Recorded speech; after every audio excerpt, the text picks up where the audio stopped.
It seems like the adventure already peaked with a mention of what the plot is probably going to be about, like these next couple levels. I don't really understand anything what I'm saying anymore. Okay, so you're at the Pyrefaust, home to both chaotic and fireborn creatures, mostly comprised of igneous rock, fire giants, salamanders, trolls, wyverns, and evil Afridi. Creatures have carved out rituals using volcanic rock structures as territorial markers. Great Red Dragon, Tyrese, presides over the inhabitants of the Pyrefaust through a powerful aura of fear that permeates every inch of the structure. This is a region characterized by absolute fear, Tyrese's will, the law of the Pyrefaust.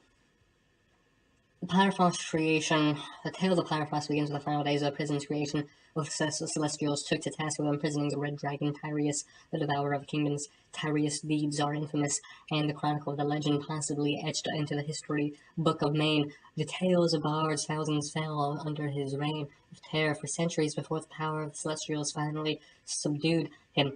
The Celestials originally decided to destroy Tyrese, but the god of chaos declared that the god's execution would spark a war in heaven, that he would do everything in his power to avenge his son. To avoid a conflict, the Celestials struck a bargain with the god of chaos, promising him in prison Tyrese, and in return the god of chaos would surrender and honor the children entombed in the Tyrese caretakers. With this accord, the mighty thunderclap echoed from the heavens, the Celestials shattered the crust of the realm, and tremendous force of the earthquake shook in the land. The god of chaos cast his children into the great dungeon of the Celestials, encasing them in magma. The molten rock cooled into stone, and the Pyrefaust was forged, or the story is told to children. Tyrese is one of the most feared entities in the dungeon, certainly the most powerful in the region. As a young wormling, Tyrese craved control over the lands of the Celestials. His remorseless hunger for annihilation and legendary. His pleasure in life is to destroy. Tyrese, lost for devastation, was a reward for the deities of the abyss, who gave him unmatched power. His violence far too debauched. It would take centuries for his stage ground to halt, and the Celestials imprisoned Tyrese behind a magic wall of ice. And so the legend goes, Tyrese's sleep would last 1,000 lifetimes, one for each kingdom he destroyed. But then the great earthquake came, shaking the dungeon's foundation and shattering a portion of the glacial barrier, and the beast woke from its sleep. As the walls of the dungeon waned, Tyrese's power grew. The structure of Pyrefaust. Many vital creatures have made their home in Pyrefaust, forming a diverse ecosystem. The Pyrefaust consists of a series of niches or rings. Each ring of the Pyrefaust is a community of creatures, in the center of each ring lies inexplicable power that draws the creatures to protect it. The power is believed to be awakened of Tyrese, and each race draws upon the evil in a different way.